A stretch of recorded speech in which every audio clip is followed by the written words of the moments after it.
Academy and also the website of AKS IAS Academy. And about me, I am Sandeep Bhushan Tumala, and my credentials are: I have 10 years of teaching experience for civil services. I teach international relations and internal security and analysis of the Hindu newspaper. And this session will certainly help you to crack prelims and mains examination, because throughout my session I would be emphasizing on the keywords and the key phrases. And by emphasizing on the keywords and the key phrases, you can identify the factual, analytical and conceptual questions which will be useful for prelims examinations. And by imbibing the keywords and the key phrases in your answer writing, your answers would be precise and concise, and thereby you will score higher marks in the mains examination. So the session at AKS IAS Academy Daily News Analysis will help you to crack and score more marks in mains 2020, as well as get through the prelims and mains of 2021. So do follow the entire session of the daily news analysis and be benefited by this session at AKS IAS Academy Daily News Analysis. And this session is in regards to the DNA, that is daily news analysis of today's, that is 4th of November 2020 of the Hindu newspaper. And we will look at the quote of the day. The quote of the day is: one person can make a difference. One person can make a difference and everyone should try. So definitely everyone should get into the mode of making a difference, and each and every person, if they think so definitely there would be a change in the society. And I would say a very good morning to one and all. Good morning to all who are in the live and also in the live chat. So good morning to David, Gauri Naidu, Pantangi, Erra Yadgiri, and then also to Bharati Nama. A warm welcome to all of you to AKS IAS Academy Daily News Analysis. Now we'll get into the topic, that is of the news pertaining to the Hindu newspaper. And here there is a plan which has to be taken into consideration. That is what the Health Ministry or the Union Health Ministry is making it very clear, that states cannot make isolated plans. So state cannot make any plans on their own for what? For vaccine distribution. So definitely the central government or the Union Health Ministry is getting ready in a robust manner for the vaccine distribution, and thereby the center is making it very clear to the states that the states cannot make any isolated plans. That means states cannot make any plan on their own, but it has to be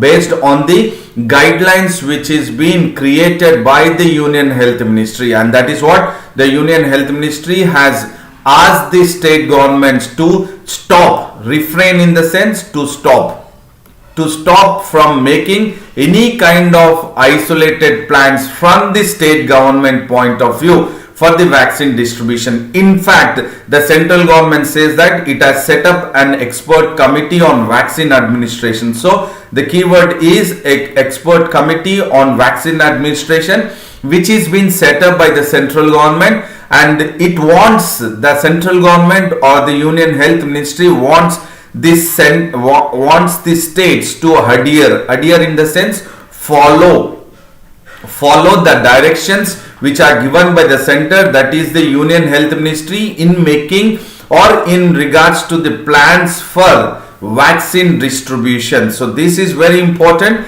that the central government or the Union Health Ministry is setting up an expert or set up an expert committee on vaccine administration, and it wanted the states to follow the direction, adhere to the directions of the center. So it wants all the states and union territories to set up their own committees. Please do understand, here the center is setting up an expert committee on vaccine administration. At the same time, the center is asking the states and the union territories to set up a committee under the chief secretary for administration of various particular states. Chief secretaries will be the head of the expert committee for vaccine administration at the state level, but there will be a expert committee at the central level, Union Health Ministry, and that will give advice or the directions to the committee which is set up at the state level under the Chief Secretary for administration. And this is why this setting up a committee at the state level, because to ensure time bound implementation of the central government direction. So definitely the government is going ahead, the central government is going ahead with the directions to make sure that they wanted to have an exact plan for the vaccine distribution, and states have been advised. Therefore, even if the center is asking the states to create a database, this is a keyword. So the center is wanting the states to form a committee under the Chief Secretary of Administration and also create a database. These two are important. To set up a committee under Chief Secretary and to create a database, and the database should be as per the blueprint or as per the rules and regulations which is being issued by the central government to take the stock or to collect the entire storage and transport facility for the vaccine distribution, which is supposed to take up in couple of months from now onwards. So certainly the center or the health ministry, union health ministry, is making it very clear to the states that the states should not come up with their own plans or isolated plans, but in turn they would set up an expert committee, and they wanted the states and the union territories to set up their own state committees under chief secretaries and to create a database to take a stock of the entire storage and the transport facility for the vaccine distribution. So this is the mechanism, this is the rules and regulations which has been taken up so that there would be equal distribution of the vaccine, robust and equal distribution of the vaccine across the states and union territories in the country. And Mastan Wali Sheikh, D. Suvarna, Maunika has also joined. Very good morning to all of you. A warm welcome to you all to AKS IAS Academy Daily News Analysis. And there is another news which talks about that governor can rule on Rajiv convict's plea. So we will focus here the Rajiv Gandhi's convicts, the one who was involved in the Rajiv Gandhi assassination case, that is AG Perarivalan. So based on the plea, that is the pardon plea for pardon by AG Perarivalan, who was the convict in the Rajiv Gandhi assassination case in the year 1991. And now the news is because the Supreme Court says that, please do understand here, the Supreme Court says that the governor can rule on Rajiv convict's plea. So the plea for pardon by the convict of Rajiv Gandhi assassination, that is AG Perarivalan, that case can be ruled by the governor of the state, that is governor of Tamil Nadu. And that is what the Supreme Court is directing to the governor of Tamil Nadu to rule or to take a decision on the Rajiv Gandhi's convict's plea pardon, which has been put forth by the AG Perarivalan, who is the convict of the Rajiv Gandhi assassination. And the Supreme Court has said multidisciplinary monetary agency investigation, has said the investigating agency, that is multidisciplinary monitoring agency, into which is looking into the larger conspiracy in regards to the Rajiv Gandhi assassination case, which has taken up in the year 1992. It says that the Tamil Nadu governor can decide on the plea for pardon by the convict, that is AG Perarivalan, who is serving their sentence in jail for almost 2 decades. So the one who is serving the sentence for jail as a convict in the Rajiv Gandhi assassination case, AG Perarivalan, that plea for pardon by AG Perarivalan can be taken up by the Tamil Nadu government. That means the decision can be taken up by the Tamil Nadu government is being said by the Supreme Court. That means the Supreme Court is saying that the Tamil Nadu governor can take the decision in regards to the plea for pardon. So you have the convicts here, Perarivalan and S. Nalini and then AJ Perarivalan. And now here the point, the keyword is multidisciplinary monetary agency, and another keyword is larger conspiracy. Larger conspiracy probe. So the Supreme Court says that, or the 3-judge bench headed by Justice L. Nageshwar Rao in the Supreme Court is saying it very clear that the concept of larger conspiracy means in sense like trying to plan to kill a person, planning to kill a person. It's a plan. Conspiracy is planning. So the larger conspiracy probe is only to prove if other people are involved, if any other people are involved, and it says it is not for them, for the people who are convicted. So here what is the keyword here is convicted and then larger conspiracy. These are the two keywords. Please do understand. If you can understand these two keywords, then you will definitely appreciate the Supreme Court verdict asking the Tamil Nadu governor to take decision on the plea for pardon by the convict, that is AG Perarivalan. And then the Supreme Court is saying in regards to the larger conspiracy, that will be taken into consideration, or the probe into larger conspiracy will be taken up only when the person or any other people are involved. But if the persons or the people are already convicted, then there is no need of larger conspiracy probe to be taken up against AG Perarivalan and S. Nalini, who are already convicted in the Rajiv Gandhi assassination case in 1991. Please do understand the keywords here: convicted already and larger conspiracy. Larger conspiracy will be taken up, or the probe of larger conspiracy will be taken up if the person is not convicted. But when the person is already convicted, so there is no need for larger conspiracy probe, and thereby the Tamil Nadu governor can decide on the plea of pardon by AG Perarivalan in front of the cabinet or the governor. And the court, Supreme Court, has made it very clear that the Supreme Court do not want to exercise its jurisdiction.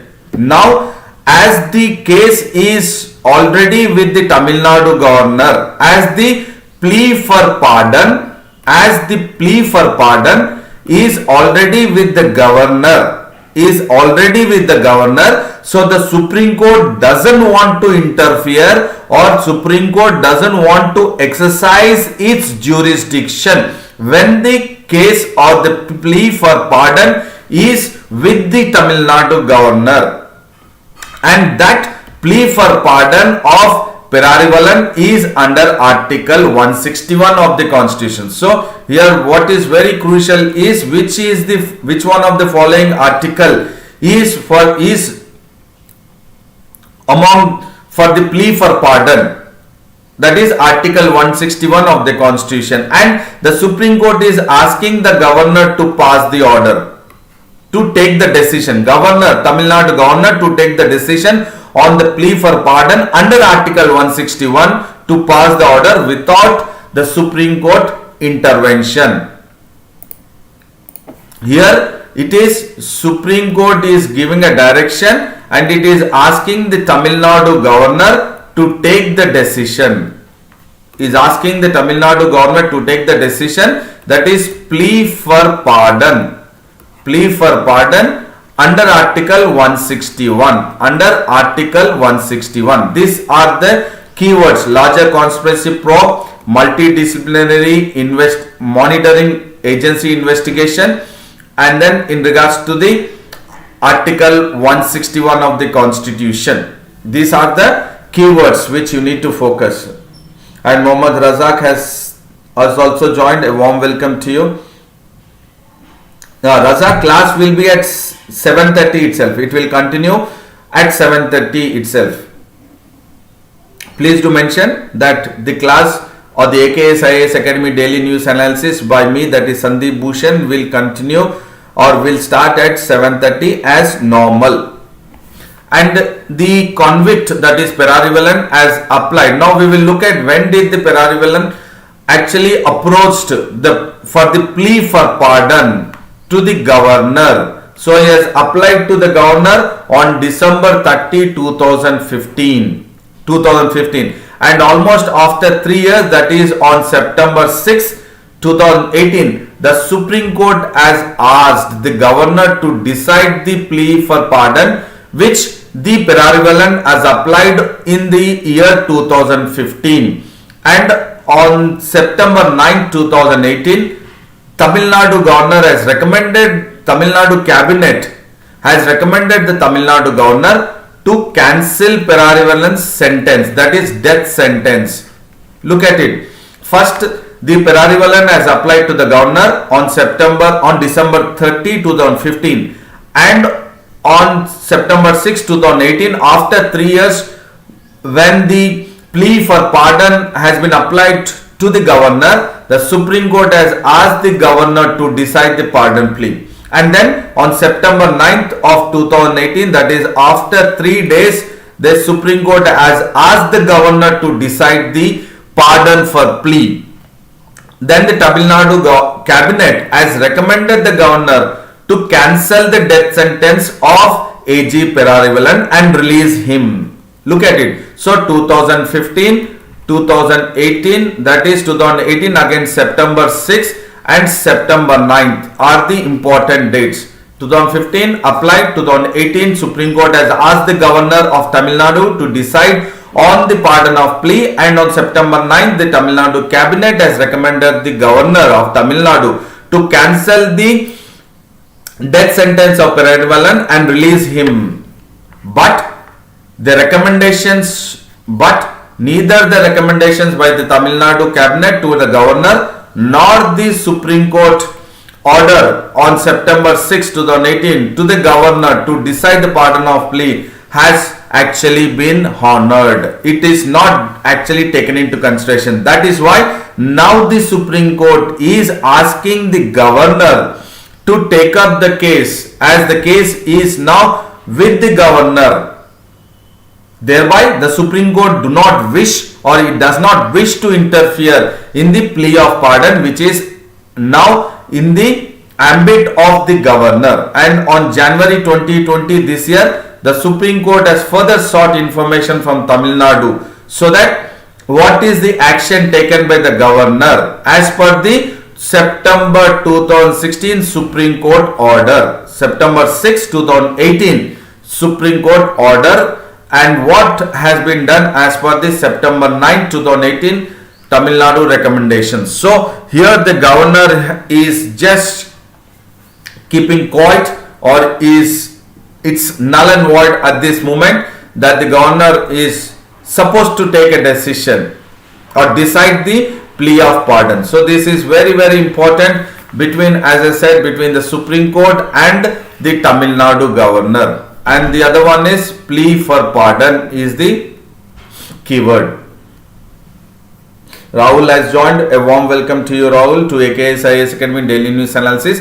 So this is very, very important in regards to the plea of pardon, plea for pardon. This is very important.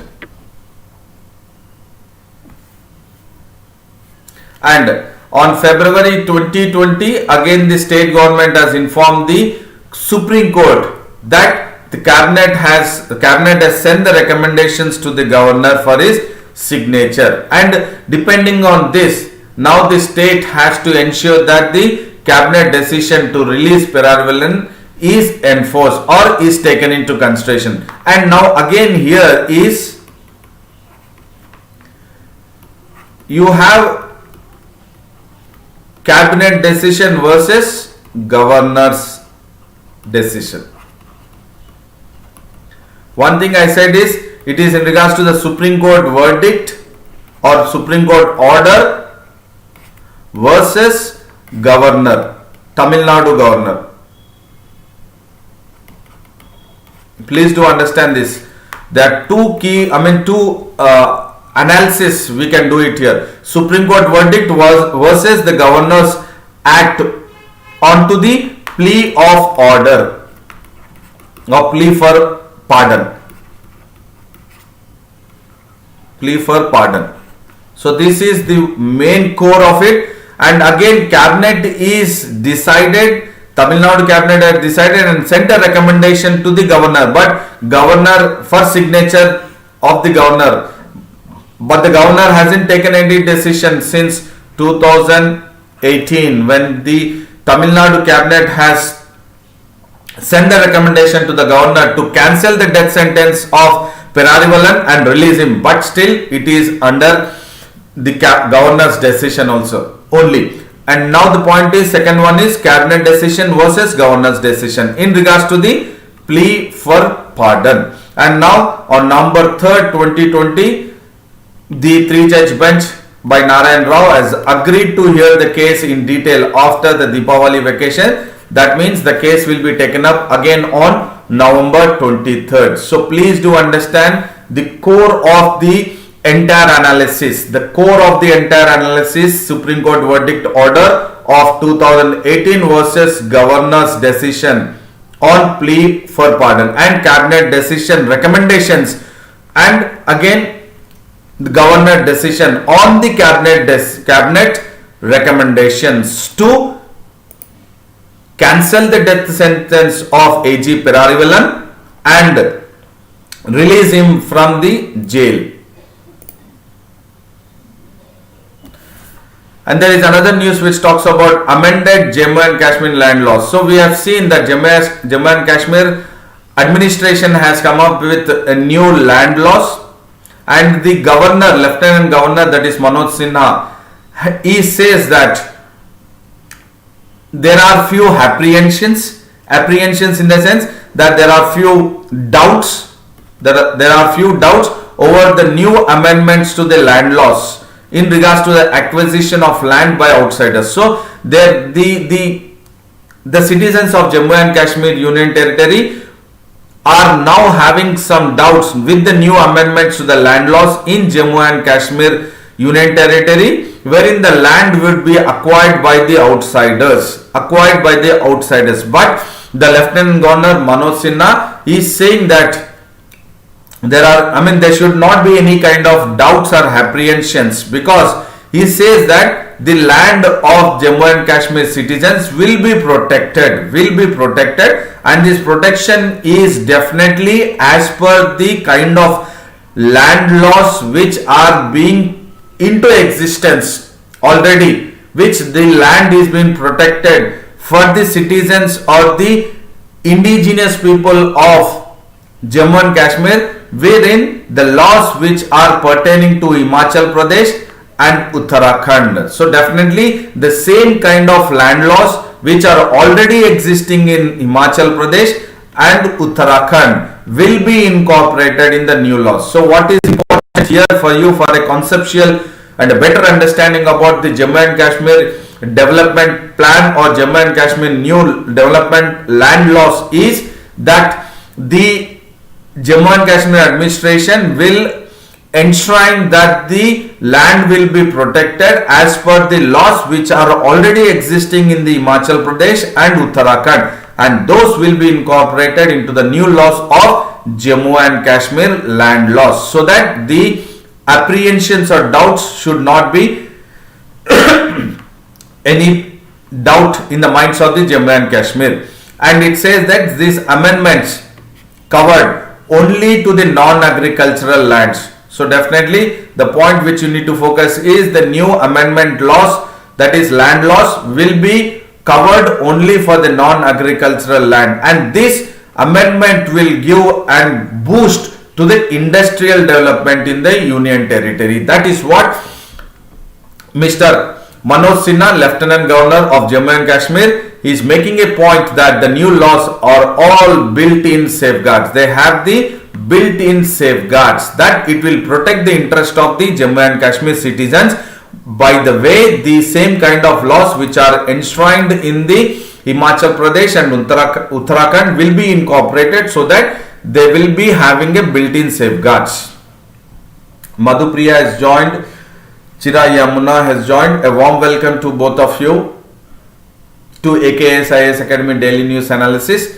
And contrary to what Lieutenant Governor of Jammu and Kashmir is talking about the new amended Jammu and Kashmir land laws, again the Jammu and Kashmir parties are saying that the old land laws were pro people. That means the new land laws which have been amended, the old one which has been amended and the new land laws which are being incorporated now by the Jammu and Kashmir administration, what the Jammu and Kashmir parties, that is the People's Alliance for Gupkar Declaration. So Gupkar is a place.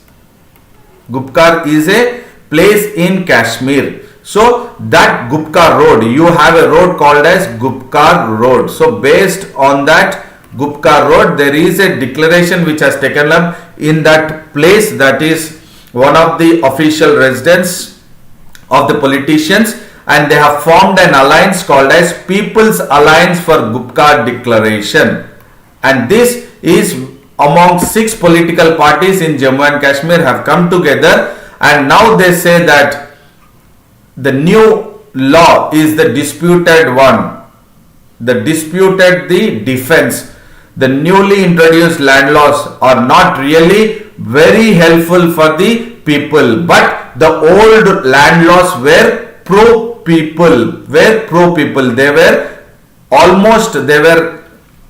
The old land laws were only helpful for the people of Jammu and Kashmir, and the new introduced land laws are a bundle of lies, and these new land laws are attempting to change the demography. Who is saying this, that it is a bundle of lies and an attempt to change the democracy? It is the People's Alliance for Gupkar Declaration, which is of 6 political parties. They are saying the new introduced land laws are a bundle of lies and an attempt to change the demography. And they say that this new land laws regime is, the alliance says that which was earlier, that is old one, was the most progressive one, pro people one and pro farmer one, rather than any land laws in the Indian subcontinent. So the People's Alliance for Gupkar Declaration says that old land laws are the one which are most progressive for the people of Jammu and Kashmir, pro people, pro farmer. And they said that in the old land laws there were no starvation deaths and no farmer suicides. But describing the new laws, that is land laws, they say that the new land laws are undemocratic and they are backward looking. That means these are not pro people, they are regressive, they are not pro farmers.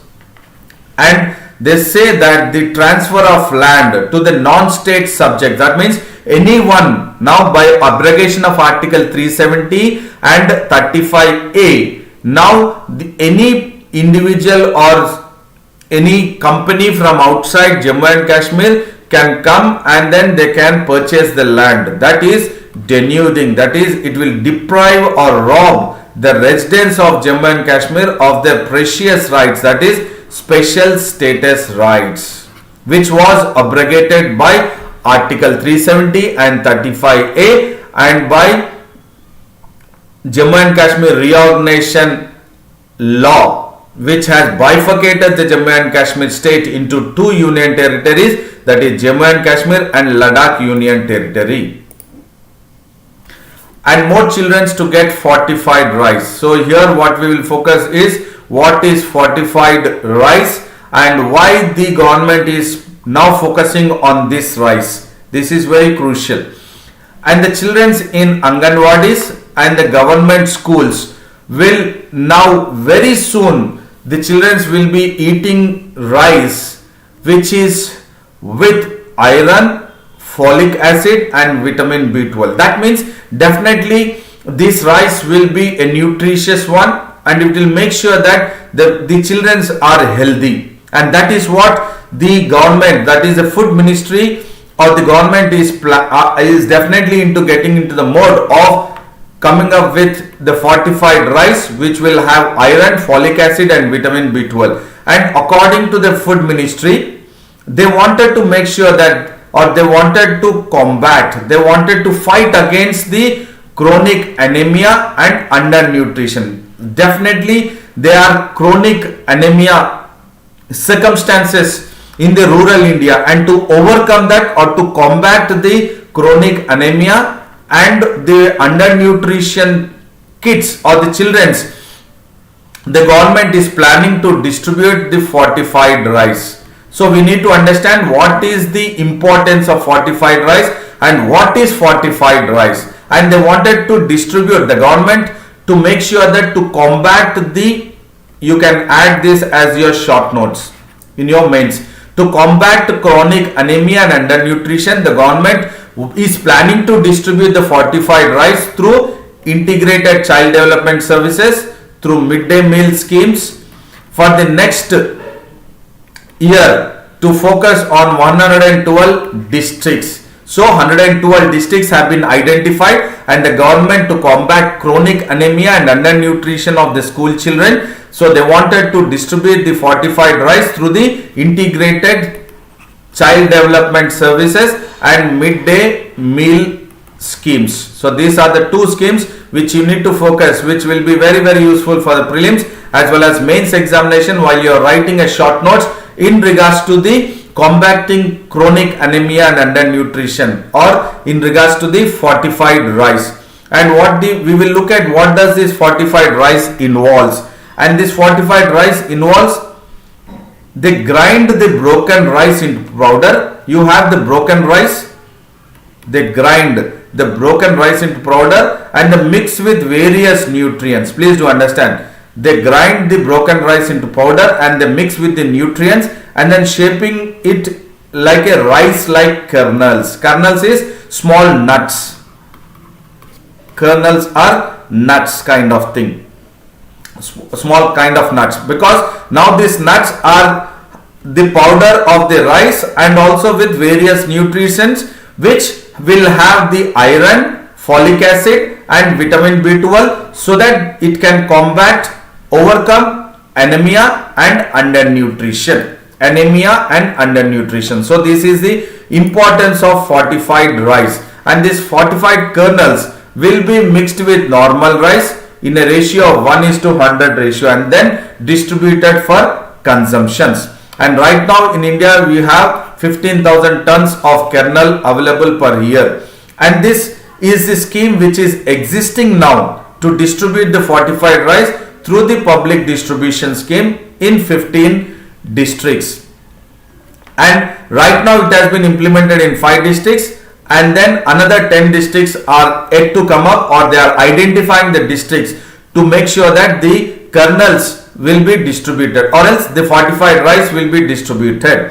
And this, the Food Corporation of India has been now taken up the challenge, so that it will come up with a comprehensive plan for the annual supply of fortified rice. So who will go ahead with the fortified plan of annual supply of fortified rice? That is the Food Corporation of India. The entire 15,000 tons. Now it wanted to make sure that from 15,000 tons it wanted to increase to 1.3 lakh tons of fortified rice, which will have the folic acid, iron and vitamin B12. And this project is the centrally sponsored pilot project, and it is already in the 5 states. That is, it was approved in the year 2019, that is February 2019, and it has been allocated of 174.6 crore rupees for a 3-year period from 2019-20 for 3 years. And the 5 states which is now going ahead with the pilot scheme is Andhra Pradesh, Gujarat, Maharashtra, Tamil Nadu and Chhattisgarh. And the remaining 10 states, out of 15 states, 5 are already into it, and the 10 states are now they are into the mode of identifying the districts, so that the start of the distribution of the fortified rice can take place. And then there are various discussion in regards to the supply chain and logistic implications of distribution of fortified rice, and that has been taken up by the Niti Aayog, the Food Safety and Standards Authority of India and various NGO stakeholders, along with Tata Trust and World Food Program WFP. So as even the World Food Program is part of the discussions for the supply chain and the logistic implications of the distribution of fortified rice in the 15 states in India, which will overcome the chronic anemia and the undernourishment. So this is very crucial information for the mains 2020. And there is another news which talks about Indian Navy matches skills with 3 foreign fleets of Vizag. So we know that the Malabar 2020, as I have taken this news couple of days back. Now I'll just try to rewind it, and there is an additional information which is here, which I will be discussing now. So the Malabar 2020 naval exercise of the phase 1 has been started off. It has kicked off on November 3rd, 2020 on the coast of Visakhapatnam in Bay of Bengal, and the second phase will be in from November 17 to 20 in Arabian Sea. Please do understand, the first phase is in Bay of Bengal and the second phase will be in Arabian Sea. First phase from November 3rd onwards, and the second phase is from November 17 to 20. And for the first time, Australia has joined the Malabar naval exercise since 2007. So it was last when Australia joined the Malabar exercise is in the year 2007, and now again in 2020. Again in 2020 in two phases, phase 1 and phase 2, and it is now the 24th edition of the exercise, or that is Malabar exercise, which it has begun as a bilateral in the year 1992 between US and India, and then again in later on it has become trilateral by US, India and Japan joining together, and now it is Quad Malabar naval exercise with US, India, Australia and Japan. What is that you need to focus is two phases in Bay of Bengal and then the second phase in Arabian Sea. And we will look at the Indian ships which are now part of the Malabar exercise 2020, that is Ranvijay, Shivalik, Shakti and Sukanya are the ships, and the submarine is Sindhuraj. Please do focus this for the prelims UPSC perspective, wherein it could be match the following. The question can be asked for the match the following, and from US naval ship is USS John S. McCain, and then Royal Australian Navy ship is HMAS Ballarat, and Japanese maritime self-defense ship is JS Onami. And there would be a high-end training which will be taken up in the as part of the Malabar exercise by the four navies, which will be air defense, anti-submarine exercise, along with that the aviation one, and then communications, and at a sea replenishment between ships. So there would be sea replenishment between ships which will be taken up. So definitely it will be an high-end training between the four navies, that is air defense, anti-submarine exercise, aviation and communications and also the sea replenishment between the ships in the Bay of Bengal and the Arabian Sea. And definitely India and Australia are the natural partners in the Indo-Pacific, and certainly this Malabar is clearly depicting a demonstration of depth of trust and cooperation between both the defense organizations of India and Australia. So the question can be asked even in the mains examination about the Malabar exercise or Malabar exercise 2020, and then joining of Australia, how it would be important in the Indo-Pacific region, how it is strategically important in the Indo-Pacific region. And you have another news called as Mission Sagar 2. So the Indian Navy has also started Mission Sagar 2. This is again very important keyword for the preliminary perspective of UPSC, wherein INS Airawat has entered the Sudan port.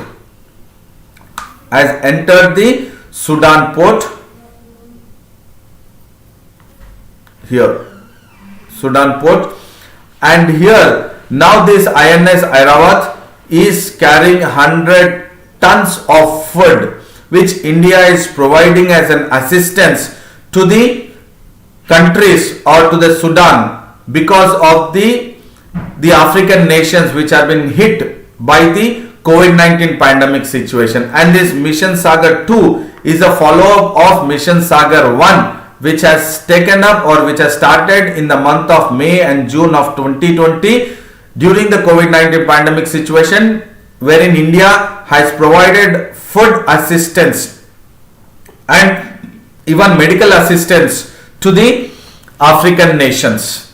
And definitely this has delivered food and medicines to Maldives, to Mauritius, to Seychelles, Madagascar, and also Comoros. So these are all here. You can see Madagascar, Comoros, and then Seychelles, and also the Mauritius, which is again will be here, Mauritius. So definitely these are all the countries wherein African countries which India has provided or assistance in regards to the food and medicine. And then Mission Sagar 2 now will definitely deliver food aid to Sudan, South Sudan, Djibouti, and then to Eritrea. So these are all very, very important in regards to the Mission Sagar 2, in regards to the current affairs. Not only current affairs, I would again reiterate that it is very important in regards to the geography map based. So the Malabar exercise can be based on the India in the Indo-Pacific region, Bay of Bengal, Arabian Sea, and also the countries in the African, that is in the Horn of Africa or the eastern coastal of Africa, the countries. So now we will recapitulate what we have discussed in the daily news analysis. It is in regards to the center wanting the states to have their own plan, which is by the guidelines mentioned by the central government. So it is in regards to the vaccine distribution, in regards to the health. And this is polity perspective, wherein we have discussed it is Supreme Court is directing the Governor of Tamil Nadu to take the action on the plea of pardon. And this is again in regards to the land laws in Jammu and Kashmir, wherein both the Jammu and Kashmir administration is saying it is you have a built-in safeguards, but the Jammu and Kashmir, that is the Alliance for the Gupkar Declaration, they say the old one were pro people, and this is in regards to the child nutrition, fortified rice. We have looked at how important it is. The government it is a centrally sponsored scheme. It wanted to go ahead with the 15 states, implementation in the 15 states, and this is again in regards to the Indian Ocean or else Indo-Pacific region, and focus in regards to the geography map based also. Srinu has also joined. Warm welcome to you, Srinu. And I hope this session was very helpful and a knowledgeable and informative one for both mains 2020 as well as prelims 2021. So I would say a very big thank you and a good luck to you all, and then do maintain the consistency, stick to the schedule, and take care of your physical health and mental health to have a complete success for the short term and long term goals. And see you again at 7:30 a.m. tomorrow for the daily news analysis. And then do like the videos, share the video, and subscribe the UPSC Civil Services Exam AKS IAS English Medium YouTube channel, and then also have access to the website, and then sign, or you can also subscribe to the Telegram link of AKS IAS Academy, that is Advanced Knowledge Systems. And then see you tomorrow at 7:30 a.m. for the daily news analysis. Then I would say a big thank you to all. Thank you very much.